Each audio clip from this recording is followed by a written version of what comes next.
그 국가인권위원회가 귀신이 보여요. 귀신이 자꾸 저한테 말 걸어요. 싹소는 노랗지만 조현병적으로는 진단을 내려줄 순 없다. 옐로우 쌍수. 안녕하세요. 닥터수근 임수근입니다. 지난번에 군의관 이야기 드렸을 때 반응이 너무 좋아서 제가 기쁜 마음에 오늘도 2탄을 준비를 했습니다. 여러 가지 이야기 준비했으니까 기대해주세요. 어찌나 환자가 많은지 정신과 그냥 미어 터진다고 저희는 난리가 났었는데, 저는 사실 사단 의무 근무대라는 데서 근무를 했어요. 거기가 왜 의사들이 10명이 모여 있느냐, 치과 의사도 3명이나 있고 과도 그렇게 많이 열려 있고 하는 이유가, 거기가 여러 부대들이 있는데 군병원은 너무 멀어요. 사실 2시간은 걸려요. 하기 때문에 거기까지 가기 전에 해결할 수 있는 것들을 위해 만들어 놓은 의료기관이 사단 의무 근무대였어요. 바로 옆에 신병교육대도 같이 있었습니다. 백골. 낯선 철원땅까지 와서 해골까지 그려져 있으니까 얼마나 불안하고 무서워하는 친구들이 많았겠어요?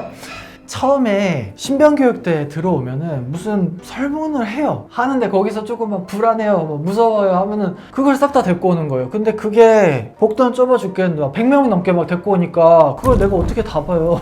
그래가지고 처음에 거기에 부임을 했을 때는 다 봤어요. 막 3분씩 2분씩 다 봐서 1, 2분을 모으면 그게 100분이 넘어가고 200분이 넘어가죠. 나는 그거 하고 난 다음에 또 정신과 외래 또 봐야 되는데, 그래서 자 여러분, 여기에서 오고 싶어가지고 오신 분 이쪽으로 서시고, 오고 싶은 마음이 없었는데 데리고 와서 왔다 이쪽에 서세요. 그냥 모세가 갈리듯이 쫙 갈려요. 여기는 훈련을 받아도 되겠다라고 마음을 먹으신 분들이니까 일단 생활 좀 하셔도 됩니다. 만약에 진짜로 그래도 자꾸 진료 봐라 이렇게 너무 강요를 하신다라고 하면은 그 국가인권위원회가 그렇게 하면은 거의 한 30명 이렇게밖에 안 남아요. 그럼 그거는 제가 제대로 진료를 볼 수 있으니까. 외래 시간도 거의 언제나 다 차 있었고 2주일 이상 언제나 밀려 있었습니다. 아니, 그리고 의무근무대에는 입원실이라는 게 있어요. 근데 그때는 제가 너무 뭐랄까, 이 진료를 보러 온 병사 아이의 괴로움이 너무 신경이 쓰여서 감기,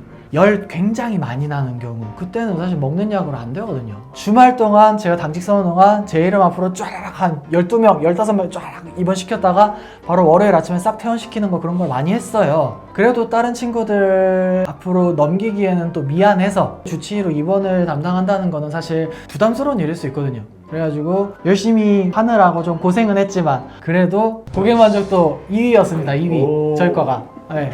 옛날에 인터넷에서 본 적 있는 건데요. 종이만 보면 찢는 정신병에 걸렸다고. 네네네. 이거 아세요? 종이만 보면 찢는다.